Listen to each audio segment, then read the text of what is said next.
Voilà comment vous pourrez importer et déployer un parcours Moodle de collecte de devoirs sur un Moodle collège, c'est-à-dire hébergé dans les murs mêmes de l'établissement. Tout d'abord, il vous faut connaître l'adresse URL du Moodle, généralement aussi en lien dans l'ENT Agora. Si ce n'est pas le cas, votre référent numérique ou le responsable numérique de l'établissement saura vous donner ce lien. Une fois identifié sur la plateforme avec un identifiant et mot de passe qui correspondent généralement au scribe de l'établissement, c'est-à-dire identifiant et mot de passe qui vous permettent de vous connecter à une machine locale, ouvrir un ordinateur sur place, eh bien, vous serez mené à la page d'accueil où plusieurs dossiers disciplinaires apparaissent. Je suis en SVT, je vais donc aller dans mon espace, celui qui porte mon nom. Dans cet espace, je suis censé avoir tous les droits, c'est-à-dire créer, supprimer, gérer mes cours. Si ce n'est pas le cas, c'est que vos droits n'ont pas encore été attribués. Il vous faut donc, une fois connecté une première fois, contacter votre administrateur pour qu'il vous délègue les bons droits. Dès que je suis dans ma catégorie, je peux aller donc dans le bloc Administration, puis Restaurer un cours. Un espace apparaît avec une fenêtre de dépôt. Il suffit de prendre l'archive précédemment téléchargée qui contient la sauvegarde de notre cours, et puis de faire un cliquer-glisser dans cette fenêtre. Quand la ligne apparaît complètement en bleu, c'est que le fichier est chargé. Il faut alors cliquer sur le bouton Restauration au bas de la page. Les informations inhérentes au cours apparaissent ici.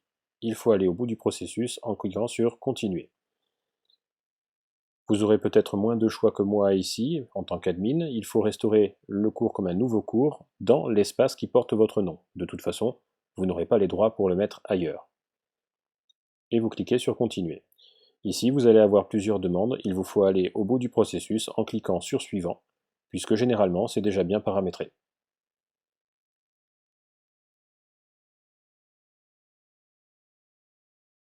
Voilà, la barre de progression avance, et le cours est désormais dans votre espace. La première chose qu'il faut faire, c'est de vous auto-inscrire à ce cours en tant qu'enseignant. Pour cela, allez dans Utilisateur, puis Utilisateur inscrit. Faites inscrire des utilisateurs et recherchez-vous dans la base de données. Si je suis admin de ce cours, de ce Moodle, je me choisis et je me mets donc en tant qu'enseignant. Et je m'inscris. Voilà qui est fait. Il vous faut également inscrire vos élèves, ce qui est un petit peu moins naturel sur un Moodle collège qu'un Moodle Atrium, parce que les bases de données ne sont pas déjà câblées. Allez dans Méthode d'inscription, rentrez une première fois dans le paramètre Auto-inscription en cliquant sur le petit rouage au bout de la ligne. Vous avez deux choses à modifier dans cet onglet. Première chose, mettre une clé d'inscription. Cela peut être n'importe quoi, raison pour laquelle j'ai tapé totalement au hasard sur le clavier. Elle ne servira plus jamais, cette clé. Puis par contre, important, cliquez sur Oui dans l'onglet Utiliser les clés d'inscription en groupe.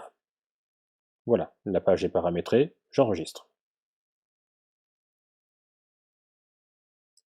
Désormais, je reviens sur mon cours se nomme Dépôt de travaux. Je vais cliquer sur Utilisateur et Groupe. Je vais créer autant de groupes que de classes qui devront s'inscrire dans ce parcours. Donc si j'ai par exemple 3 troisièmes à devoir inscrire dans ce cours, je vais nommer mes groupes troisième 1, en mettant ici un mot de passe très simple, par exemple 301. Je vous le montre pour confirmer. C'est bien ce mot de passe que je vais devoir donner aux élèves. Il faut donc qu'il soit très simple, le plus simple possible, pour éviter les confusions. Et j'enregistre. Je crée d'autres groupes. Troisième 2. Et la clé, vous l'avez compris, 302, que je vais donner à mes élèves de 302. Et un dernier groupe pour la forme, puisque j'avais parlé de 3 troisièmes. Troisième 3. Et la clé qui va avec, 303. Je confirme en vous le montrant. Comme vous le voyez, pour l'instant, aucun élève ne peuple mes groupes. Normal, aucun élève n'a eu le temps de s'auto-inscrire. Au fur et à mesure que les élèves vont rentrer dans le Moodle et cliquer sur votre cours, en cliquant sur « Je m'auto-inscris », ils vont venir peupler vos différents groupes. Et vous verrez donc que tant d'élèves sont dans la troisième 1, tant d'élèves dans la troisième 2, tant d'élèves dans la troisième 3. C'est l'une des méthodes les plus intuitives pour que les élèves fassent le travail entre guillemets à votre place et s'inscrivent à votre cours sans avoir à les chercher manuellement un par un. Ce qui serait quand même un travail assez fastidieux si vous avez plusieurs classes à inscrire à un cours. Le cours vient d'être déployé, il est dans votre espace, mais des choses n'ont pas besoin apparaître aux yeux des élèves. Donc cliquez sur Activer le mode édition, puis veuillez masquer les sections qui sont plutôt liées à la partie tutoriel et prise en main de ce parcours clé en main. Donc cliquez sur Modifier et cachez par exemple la première section, là où se trouvent les tutos de prise en main. La dernière section, pareil, donc tuto pour collecter les travaux, cliquez également sur Cacher. Il vous reste une dernière modification à faire, c'est placer le devoir dans la section consignes.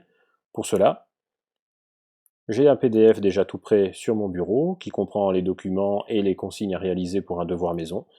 Vu que je suis déjà en mode édition sur le Moodle, il me suffit de le prendre par cliquer-glisser et de venir le déposer dans la bonne section. Quand le nom apparaît complet, c'est que le devoir est bien hébergé sur la plateforme. Votre parcours est prêt pour être déployé. Vous pouvez donc copier le lien de votre cours et le partager dans le cahier texte, l'envoyer par mail à vos élèves.